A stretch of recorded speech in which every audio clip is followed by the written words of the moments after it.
Hello students, मैं कपिल कुमार शर्मा एक बार फिर आप लोगों के सामने एक नई वीडियो लेकर आया हूं। और इस वीडियो में मैं आपको कॉमर्स सब्जेक्ट से संबंधित कुछ बातों से और अवगत कराऊंगा। इससे पहले वाली वीडियो में पहले वाले पार्ट में मैंने आपको बताया था कि बैंकिंग क्राइसिस क्या होते हैं, मतलब बैंक में बैंकों के ऊपर संकट क्यों आता है, बैंक दिवालिया घोषित क्यों होते हैं, या कोई भी बैंक असफल क्यों होते हैं।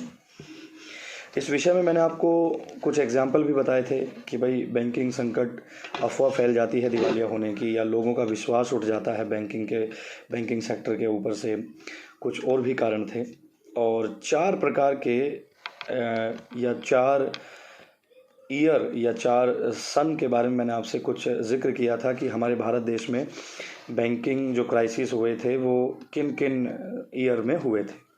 तो उसमें लोग टोटल 4 थे। तो पहला था, प्रथम जो संकट काल था वो 1913 से लेकर और 1917 तक था।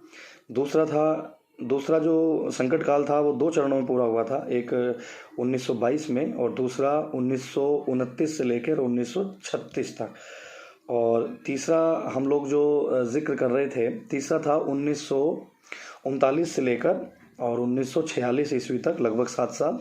और चौथा जो हमारा संकट काल था हमारे देश में वो था 1947 में, जब हमारा देश लगभग आज़ाद हुआ था। तो अब मैं उन संकट कालों के विषय में आपसे कुछ जिक्र करना चाहूँगा कि इन संकट काल हमारे देश पर जो आए वो क्यों आए, वो क्या क्या कारण थे। तो चलिए आज के वीडियो स्टार्ट करते हैं और पहले संकट काल के बारे में बात करते हैं, जब हमारे देश में बैंकिंग सेक्टर पर पहला संकट आया था, मतलब फर्स्ट बैंकिंग क्राइसिस आया था। वो कौन सा था? 1913 से लेकर और 1917 ईस्वी तक। तो ऐसा माना जाता है कि भारत देश पर जो पहला बैंकिंग क्राइसिस आया था वो 1913 से 17 के बीच आया। और ये कारण क्या था कि जब हमारे देश में प्रथम विश्व युद्ध हुआ था, और प्रथम विश्व युद्ध का जो ईयर थी लगभग 1914 ईस्वी से लेकर और 1919 ईस्वी के मध्य जो है ये विश्व युद्ध हमारा संपन्न हुआ था। तो उसके विषय में आप पढ़ सकते हैं, विश्व युद्ध के विषय में। तो ऐसी स्थिति में बैंकों में जो है वो शाख की डिमांड ज़्यादा होने लगी, बैंक में शाख निर्माण की जो मांग है उसमें वृद्धि होने लगी, जिस वजह से शाख बनाने के लिए, शाख में वृद्धि करने के लिए बैंक ने क्या शुरू कर दिए, बैंकिंग सेक्टर ने ब्याज दर में वृद्धि कर दी। लोगों के सामने ये बोल दिया कि भाई हम ज़्यादा ब्याज देंगे आपको, आप अपना पैसा हमारे पास जमा कीजिए, या जिनका पैसा जमा था वो अपना पैसा निकाले ना, अपने अकाउंट से पैसे विड्रॉ ना करें। इस वजह से बैंक ने जो ब्याज दर थी वो इंक्रीज़ कर दी थी, जो इंटरेस्ट रेट था वो बढ़ा दिया था। लेकिन युद्ध की अनिश्चितता के कारण, अनिश्चितता का मतलब यहाँ पे क्या होता है, युद्ध कितने दिनों तक चलेगा, विश्व युद्ध कब तक चलेगा, ये किसी को नहीं पता था। और इस स्थिति से उभरने के लिए जिन जिन लोगों ने अपना पैसा थोड़ा बहुत बैंक में जमा किया था वो सब लोग जो है बैंकों में जाकर अपना पैसा वापस मांगने लगे कि भाई आप हमारा पैसा हमें वापस दे दीजिए, हमें आवश्यकता है। तो लोगों ने जाके जल्दी जल्दी अपना जो पैसा है वो मांगना शुरू कर दिया, डिमांड करनी शुरू कर दी। तो बैंक के सामने इतने सारे लोगों का जो अमाउंट था वो वापस देना भारी पड़ गया।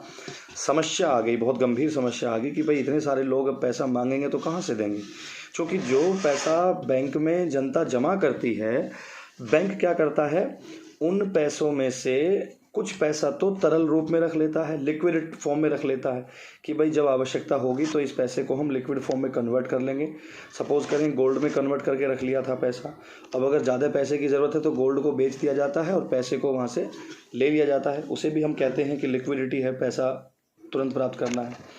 और कुछ पैसा तो उन्होंने तरल रूप में रख लिया और बाकी कुछ पैसा जो है, जो शेष जो पैसे बचे थे वो कहीं इन्वेस्टमेंट कर दिए, और कुछ पैसों को जो है किसी संस्था को, किसी कंपनी को, लोगों को लोन के रूप में बांट दिया। अब जो पैसा इन्वेस्टमेंट कर दिया जिस पैसे का, या लोगों को लोन के रूप में बांट दिया, वो पैसा तो वापस नहीं आएगा तो कुछ समय लग के आएगा। अब पैसा पब्लिक को तुरंत चाहिए था, तो इस चीज़ के लिए बैंकों के पास पैसे का अभाव आ गया, पैसा नहीं बन पाया, जिस वजह से बैंक जो है क्या हो गए, असफल हो गए। हमारे देश में जो सबसे पहले जो बैंक था, वो सबसे पहला बैंक था the People's Bank of India. The People's Bank of India जो हमारे देश का पहला ऐसा बैंक था जो असफल हुआ, जो बेकार हुआ। ये 1912 में ही असफल हो गया था।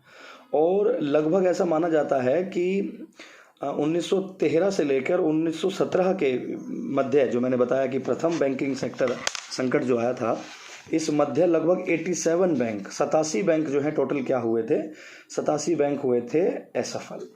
तो ये तो बात रही हमारे प्रथम बैंकिंग संकट काल की। अब हम चलते हैं अगले संकट काल की तरफ। तो जो हमारी सेकंड जो बैंकिंग संकट था, जैसा मैंने आपको पहले बताया था कि दूसरा जो चरण था वो 2 स्टेज में पूरा हुआ था। एक तो 1922 ईस्वी में, और एक 1929 से लेकर और 1936 ईस्वी तक वो लगभग क्या हुआ था, 1936 ईस्वी तक बैंकिंग संकट रहा। ये दूसरा बैंकिंग संकट क्यों आया था? तो प्रथम तो इसलिए आया था कि भाई विश्व युद्ध हो रहा था।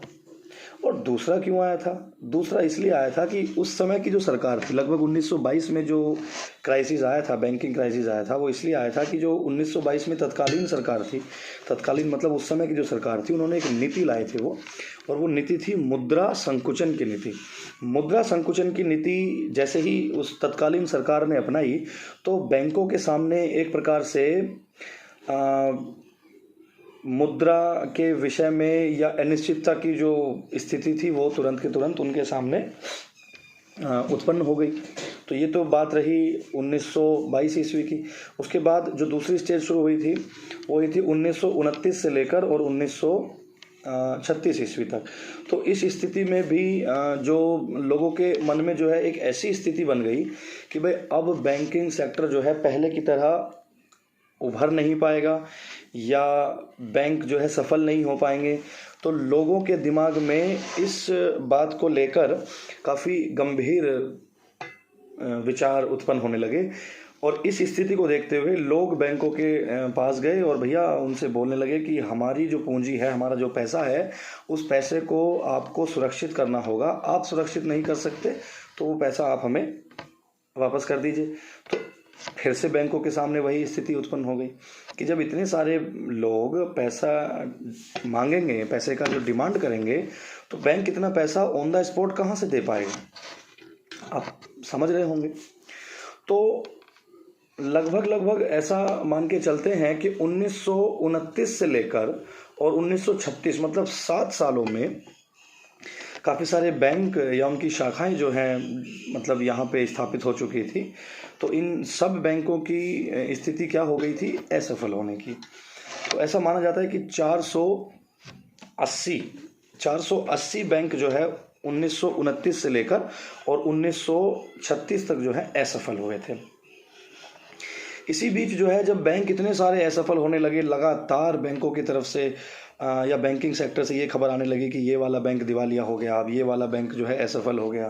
तो सरकार के द्वारा 1929 ईस्वी में एक 1930 ईस्वी में एक केंद्रीय बैंक जांच समिति की स्थापना की गई थी। ध्यान रखिएगा, दूसरे बैंकिंग संकट काल के समय 1930 ईस्वी में केंद्रीय बैंक जांच समिति की जो है क्या की गई थी, एक जांच समिति का गठन किया गया था। वो ये जांच कर रही थी कि भाई बैंकिंग संकट क्यों आ रहे हैं, कारण क्या है उसका बैंकिंग संकट आने का। अब हम लोग स्टार्ट करते हैं अपने तीसरे संकट काल की तरफ कि हमारे देश में बैंकिंग सेक्टर में तीसरा संकट काल कब आया था। तो तीसरा संकट काल, जैसा कि मैंने आपको वीडियो के शुरुआत में बताया था, तीसरा संकट काल आया था 1939 से लेकर 1946 तक। तो मैं विश्व युद्ध की दोबारा एक बार बात करूंगा, आपसे जिक्र करूंगा। तो प्रथम विश्व युद्ध कब हुआ था 1914 से 1919 तक, 5 साल लगभग। तो उस समय भी बैंकिंग सेक्टर में जो है काफ़ी सारा नुकसान हुआ, काफ़ी सारे बैंक दिवालिया हुए। और इस स्टेज पर भी दूसरा विश्व युद्ध शुरू हुआ था। दूसरा विश्व युद्ध कब हुआ था? 1939 से लेकर 1945 तक दूसरा विश्व युद्ध चला था। और बैंकिंग सेक्टर जो है 1 साल एक्स्ट्रा चला था, मतलब 1946 तक चला था। तो तीसरा जो बैंकिंग क्राइसिस था वो 1939 से लेकर और 1946 तक। इस बीच में लगभग 431 बैंक जो है असफल हुए थे। काफ़ी कुछ प्रयत्न करने के बाद भी बैंकिंग सेक्टर लगातार क्राइसिस होते चले गए, दिवालिया होते चले गए। इसका मुख्य कारण था कि दूसरे विश्व युद्ध होने के कारण विश्व सहित, पूरे विश्व सहित भारत की जो आर्थिक स्थिति थी उस पर बहुत ज़्यादा गहरा प्रभाव पड़ा था। तो आर्थिक स्थिति पर जब गहरा प्रभाव पड़ता है तो बैंकिंग सेक्टर पर भी बहुत ज़्यादा गहरा प्रभाव पड़ता है, जिस कारण जो बैंक थे वो क्या हो गए, दिवालिया घोषित कर दिए गए। बहुत सारे बैंक संकट या बैंकों के ऊपर संकट आने की वजह से वो बंद कर दिए गए। अब चलते हैं अपने चौथे संकट काल की तरफ, जो भारत में चौथा संकट काल आया था। और चौथा संकट काल आया था 1947 ईस्वी में। इस समय देश में विभाजन की स्थिति को देखा गया था कि देश में विभाजन हो रहा था, जैसे पाकिस्तान अलग हुआ था। ये प्रक्रिया पहले से ही शुरू हो गई थी, लेकिन विभाजन के कारण देश में अस्थिरता बहुत ज़्यादा आ गई, अराजकता फैल गई, जिस कारण लोग इधर से उधर आने जाने लगे। अब विभाजन में कुछ लोग कहीं अन्य स्थान पर जाते हैं, अन्य स्थान के लोग यहाँ पर आते हैं। इस वजह से, अराजकता की वजह से, अस्थिरता की वजह से देश के अंदर उत्पादन बहुत कम हो गया। जो उत्पादन की स्थिति पहले से चल रही थी वो बहुत कम हो गई।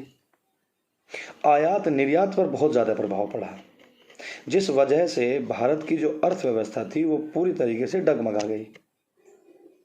भारत की अर्थव्यवस्था पर प्रभाव पड़ने की वजह से बैंकिंग सेक्टर पर भी बहुत ज़्यादा प्रभाव पड़ा, जिस वजह से ऐसा माना जाता है कि 1947 ईस्वी में जब चौथा बैंकिंग संकट काल आया था तो उस समय लगभग 30 बैंक जो है क्या हुए थे, वो असफल हुए थे। 30 बैंक चौथे संकट काल के समय 30 बैंक लगभग असफल हुए थे, मतलब दिवालिया घोषित हो गए थे, बंद कर दिए गए थे। इसलिए इन संकट काल को देखते हुए 1949 में तत्कालीन सरकार ने भारतीय बैंकिंग कंपनी अधिनियम पारित किया 1949 में, जिससे बैंकों के ऊपर एक प्रकार का अंकुश लग सके या बैंकों के लिए एक नए नियम कानून बनाए जा सके, जिससे बैंक आगे चलकर दिवालिया ना हो, बैंकों के ऊपर आने वाले संकट काल को समय समय पर रोका जा सके। तो मैं उम्मीद करता हूं कि बैंकों के ऊपर आए हुए इन संकट काल की स्थिति को आप लोगों ने समझ लिया होगा कि ये संकट क्यों आए थे और कब कब आए थे। तो मेरे द्वारा बताई गई बातों से मुझे उम्मीद है कि आप संतुष्ट हुए होंगे, आपको कुछ समझ में आया होगा। आगे आने वाली वीडियो को प्राप्त करने के लिए आप हमारे YouTube चैनल ग्रीनफील्ड एकेडमी को लगातार सब्सक्राइब करते रहें। और अगर किसी टॉपिक पर, किसी हेडिंग पर या किसी शब्द को आपको समझना है तो हमारी वीडियो के कमेंट बॉक्स में जाकर आप कमेंट कर सकते हैं और बता सकते हैं कि भाई हमें ये समझाना है। तो मैं पूरी कोशिश करूँगा आपको उन सभी वीडियो को समझाने की। अगर पूरी वीडियो समझनी है दोबारा, या फिर कोई क्वेश्चन या कोई टॉपिक समझना है, तब तक के लिए नमस्कार, धन्यवाद।